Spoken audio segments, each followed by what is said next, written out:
Я не видел мой телефон. Я уже что-то видео нужно записывать. Oh. Hi, how are you? So this is my video reflection of the course Teaching English to Young Learners taught by Miss Karim Star. Here, I'll just give you a brief overview of our course topics. Then I'll share with my essential feedbacks and main takeaways from the course, lectures, and etc. that change my methods and philosophy, just overall perception of teaching to young learners. Hey, look! So, first of all, who do we call a young learner? Apparently, it's anyone in the range of 3 and 15 years old. Then we have to divide them into younger young learners and older young learners. It is really crucial because the teaching approach is different at places drastically different. Then we covered L2 and L1, language 1, first language, second language acquisition, and it is really a huge topic, so I'll just say that the way we learn our second language is drastically different from the first one. We need a framework, we need a formal learning environment. And it's not only about the language, it's also about the sign language. Then each week we cover the specific skills and tools such as reading, listening, speaking, and writing. Then grammar and vocabulary. Not only we learn the specific techniques to teach them, we also cover the overall general principles, so we have some room for creativity. Also, then after we finish the teaching English as the second language essentials, we delve into more nuanced approach, such as learning styles and teacher-parents relationship, also affective domains, affective strategies.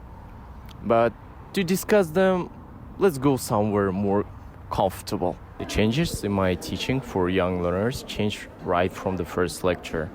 It became with the CMAMA. What does it stand for? Let's find out. Cognitive development.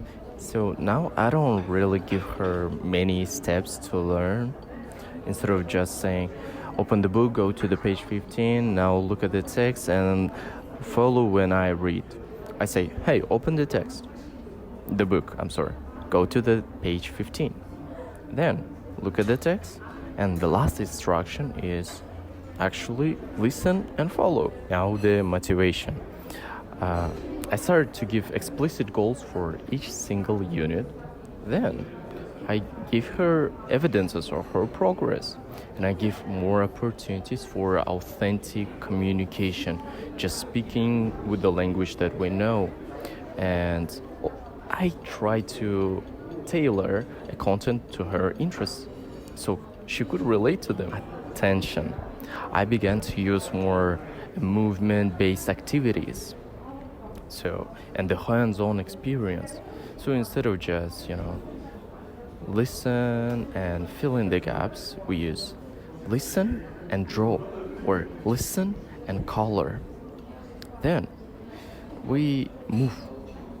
So when we listen to the audio and it says open the lunchbox, we don't just imagine how we open the lunchbox. We actually do open the lunchbox. We imitate the actions, and it keeps her attention within the lesson in these small level groups. It is not something that I really face because it's more of a tutoring teaching I have, so let's skip it. Assessment. Now I give her a really quick feedback. When she makes a mistake, I correct her. When she goes with the right way, I say, great, Sasha, that's a nice effort. So I don't wait till she finishes her sentence or we finish the class and then giving her feedback. But it's a nuanced approach, so there are some exceptions. The L2 and L1. I just stopped expecting her to know English better than she knows Russian. Because it just doesn't make sense what I was even thinking about, right? Now the teaching methods.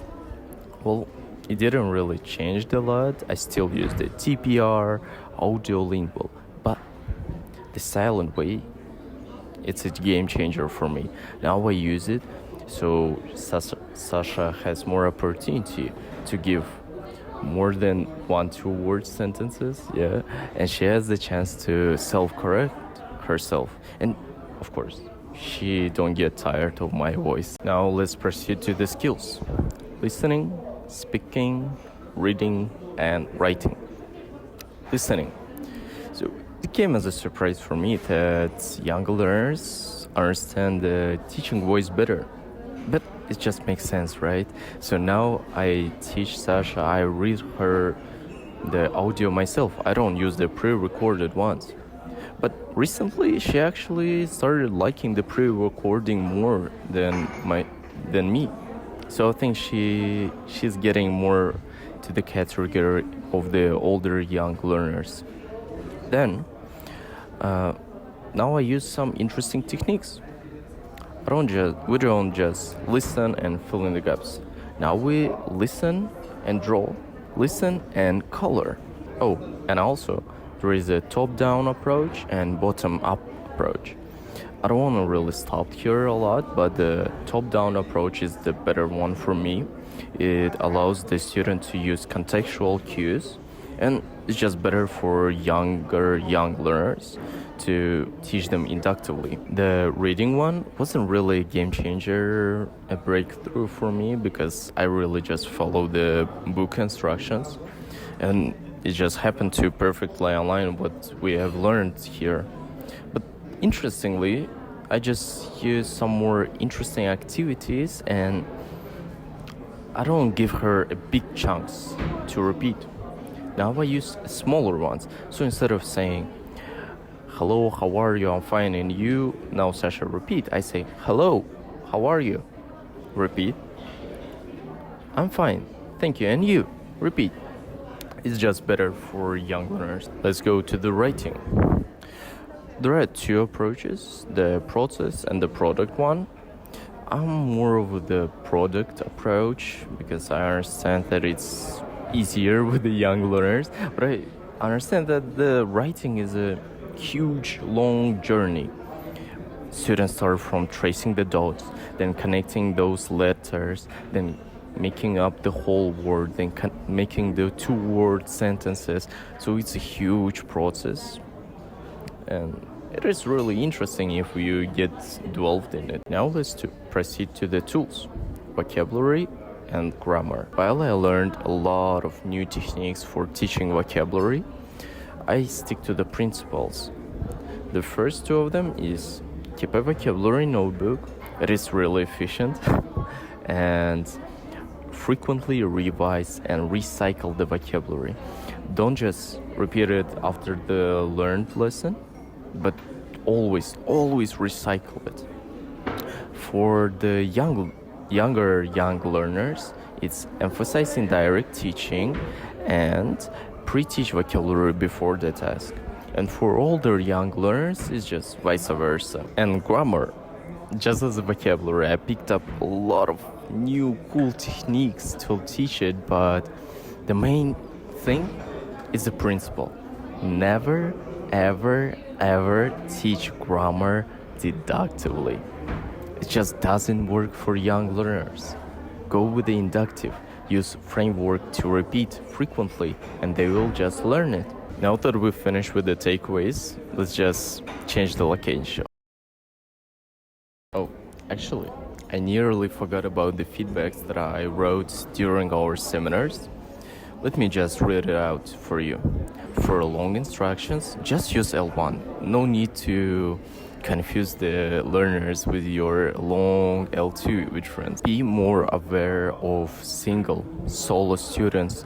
Be just generally more aware, because the young learners, they rarely just say what is wrong, what do they need.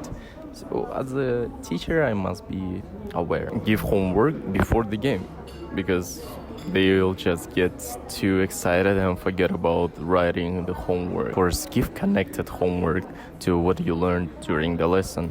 Usually it's just a workbook, so no worries. Use L1 for complicated concepts, like siblings. We don't have this word in Kazakh. I'm not sure about Russian.